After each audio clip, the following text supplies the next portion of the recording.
Brazil মানেই শুধু একটি ফুটবল দল নয়, এটা একটি আবেগ, একটি ইতিহাস, একটি বই। কিন্তু 2025 সালে সেই বইটা আর আগের মতো তীব্র ছিল না।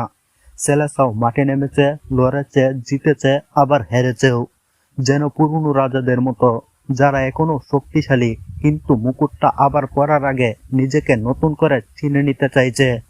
পুরো বছর জুড়ে ব্রাজিল জাতীয় দল খেলেছে 10টি ম্যাচ। ফলাফল ছিল স্পষ্টভাবে মিশ্র, 5টি জয়, 2টি ড্র এবং 3টি পরাজয়। এই সময়টাতে তারা গোল করেছে 17টি আর হজম করেছে 10টি গোল। ফিফা র্যাঙ্কিং এ বছর শেষে ব্রাজিল অবস্থান করছে 5 নম্বরে, যা সম্মানজনক, কিন্তু সেলেসাওদের ইতিহাসের সঙ্গে পুরোপুরি মানানসই নয়। 2025 সালে ব্রাজিলকে যদি এক কথায় সংজ্ঞায়িত করতে হয়, সেটি হবে ছন্দহীন।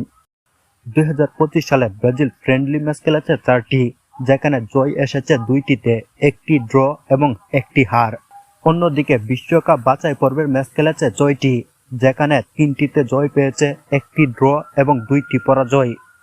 কখনো আক্রমণে দুর্দান্ত, কখনো রক্ষণে নড়বড়ে। এই দ্বৈতরূপেই প্রমাণ করে দেয় দল এখনো নিজেদের আদর্শ কাঠামো খুঁজে চলছে। এই নিশ্চয়তার মাঝে ব্রাজিল পেয়েছে সবচেয়ে বড় প্রাপ্তি এস্তেবাও উইলিয়ানকে।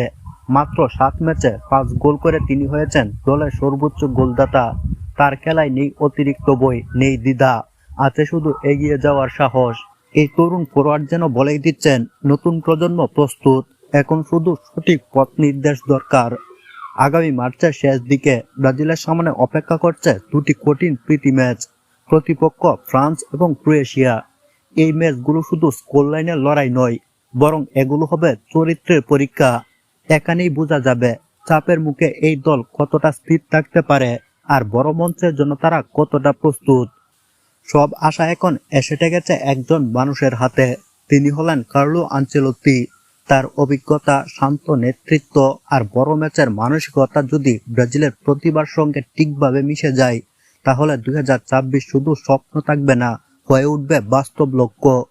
নতুন বছরে ব্রাজিল সমর্থকদের চাওয়া একটাই, সেলেসাও আবার ভয়ঙ্কর হোক। যে দলের নামেই হবে অর্ধেক জয়, যে দলে বিশ্বাস মানে আত্মসমর্পণ নয়, বরং আত্মবিশ্বাস।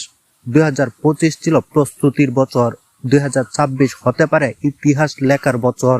কারণ ব্রাজিল পরে যায় ঠিকই, কিন্তু তারা পরে থাকে না।